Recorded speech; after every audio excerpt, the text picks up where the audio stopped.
қалады екенбіз. Сондан осындай бір қате ұғымдардан түскен өте сақ болайық. Сол үшін бұл жерде жаңағы ал енді Қазақстанның жеріне келейікші. Қазақстанның жеріне келген кезде мына нәрселерді байқауға тиістіміз. Кеше ғана біз егеменді алдық.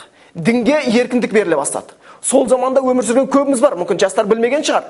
Бірақ жас үлкен осырда көріп отырған, білетіндер, олар нақты біледі. Бір уақыттарда мешіттер өте сан аз етін. Ол мешіттер ешкім намаз оқымаған. Тіпті біз нақты аты жөні айта алатын кейбір жағдайда айтып бере аламыз. Меркі қаласында ескі мешіт болған. Ол жерде бірнеше кісілер сабақ берілген, медресесі болған. Сол мешітте азын-аулақ қариялар намаз оққан. Бір күні имам кісі мешітіміз ескіріп қапты, мынаны бір әктейтін жерін әктеп, сырлайтын жерін сырлап, өзіміз алдына бір жинап Аллахтың үйін түзейікші, сауап қой деген сөз айтқан кезде бір шал кісі арасында тұрып айтқан екен: енді кімге керек? Біз соңғы оқитындар шығармыз.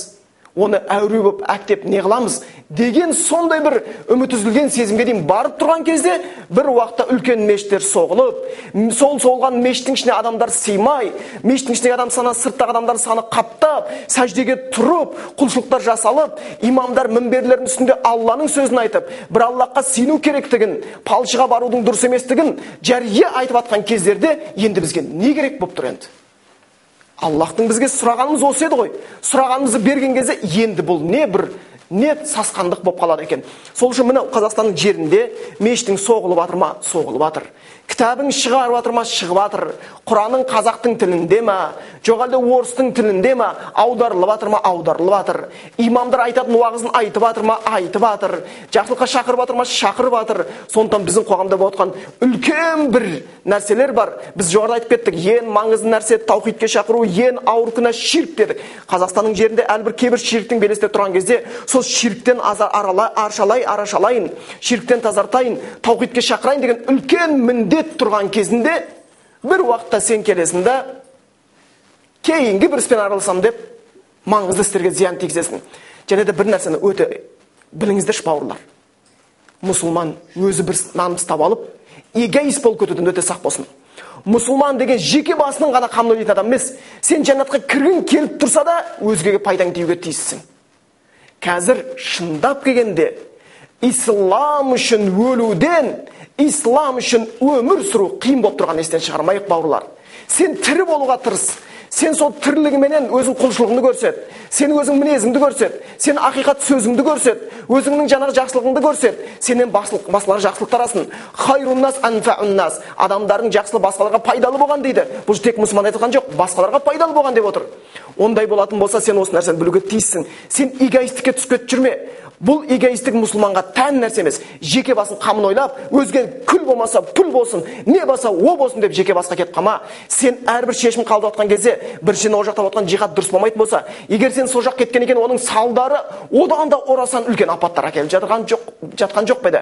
Сен ояқ кеткеннен кейін Қазақстанда терроризм бар, экстремизм бар деген ой туындап жатыр. Қазақстанның бейбітшілігіне зиян келетін болып тұр. Үшіншіден, дағуатқа кедергі туындайтын болып тұр. Одан кейін онсыз да исламдың былай тарағанын ұнатпай тұрған қазақтарға ислам тарап кетпесе екен, үйтпесе екен, қазақта қалай буддист қалам, қалай кришнит қалам, қалай еговист қалам, қалай баптист қалам деп жүргендерге таппай жүрген кезде, сол сыныққа сылтау болып сен осы істі көрсеткен кезде, олар бір жоғына тапқандай мәз қыласын. Сен кеткеннен кейін сенің артынан туған зардапқа мұсылман мүләйімсіп, дағуатшы уағызын айта алмай, имамдар уайымдап, елдің тыныштығы бұзылып, әке шеше жылап қалады да, құр жеке басқа кетіп қалмайық. Жаңа айттық, эгоисттік, жеке басын қамын ойлап, мен өлем бітті, жәннатқа кірем деген жоқ. Жәннатқа кірудің жолы бар. Жәннатқа кірудің өзінің құлшылығы бар. Кезген нәрсені істеп алып, оңай құтылып кетуге болмайды. Ол жәннат қиыншылықпен қоршалған. Жаңағы осы нәрселерді біз ескеруіміз керек. Оңай жәннатқа бара саламын деген ойға түсіп кетпейік. Және де біз Құран аятында көретін болсақ, пайғамбарларымыз болсын бізге үлгі болған, сахабалар болсын, олар жеке басының мүддесінен көпшіліктің мүддесін әрқашан жоғары қойған. Нақты дәлелдерге келетін болсақ, Аллах Тағала Кехф сүресінде әр мұсылман жұма сайын оқуға тиісті болғанда оққаны сүннет болған Кехф сүресінде не деп келеді? Аллах Тағала Мұса пайғамбар мен Қыдыр пайғамбардың екеуінің оқиғасын келтіреді. Екеуі, Мұса пайғамбар айтты, саған ерсем бола ма деді, Қыдыр пайғамбар, сендегі ілімді үйрену үшін деді. Иә деді. Екеуі ерді.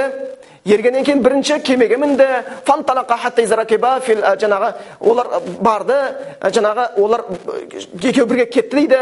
Сөйтіп олар бір кемеге мінді. Кемеге мінгеннен кейін не қылды? Қыдыр харақаха, кемені тесті.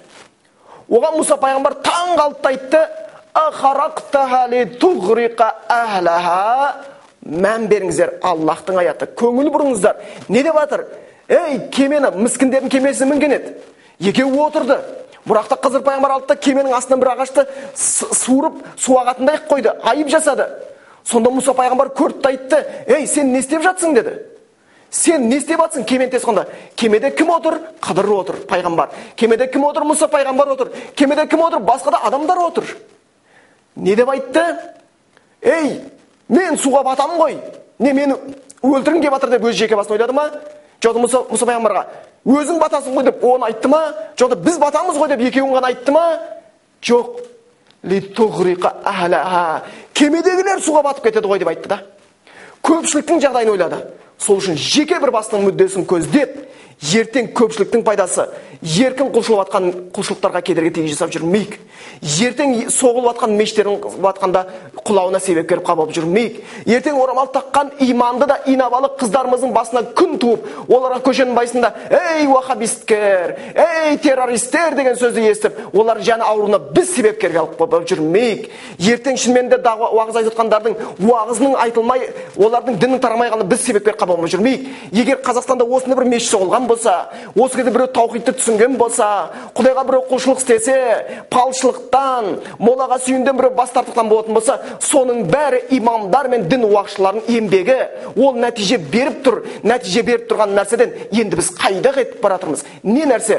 Дұрыс нәрсені бұрыс қылу мұсылманның тіршілігінде болмайды. Жеке басың міндетіңді, өзің бір батырлығыңды, өзің басқанды көрсетемін деп, өзгелерге зиян тигізу үлкен өрескелдік. Бұл Құдай алдында қылмыста болып келеді. Одан кейін кез-келген амалдың алдында ілім тұру керектігін естен шығармаңыздар, бауырлар. Осы жерде және баса айтатыным, қазір кезде бұрынғы кезде ғалымдар айтушы еді, кімнің ұстазы кітабы болатын болса, қатесі көп болады дұрыстығынан деп. Қазір біз қосып айтатынымыз, кімнің ұстазы интернет болатын болса, оның қатесі көп болады дұрыстығынан деп айтқымыз келеді. Өйткені көптеген интернетке кіріп алып, сол жердегі аты да беймәлім, заты да беймәлім, кейбір адамдардың сөздеріне келтірген жаңағы білімі терең болмаған жас бауырлардың әлбетте жүректерінде иман ұрып тұрған екен. Сол жастардың былай алдап, солардың санасына жалған аяттарды кіргізіп, жалған хадистерді басқаша бұрмалап түсіндіріп, болмаса болған оқиғаны басқаша көрсетіп, олардың нәпсісіне, жанына тетіне көрсетіп, олар кеттік деп жатқанның ар жағында үлкен бір сырда жату мүмкін. Ол діннің тоқтауы үшін.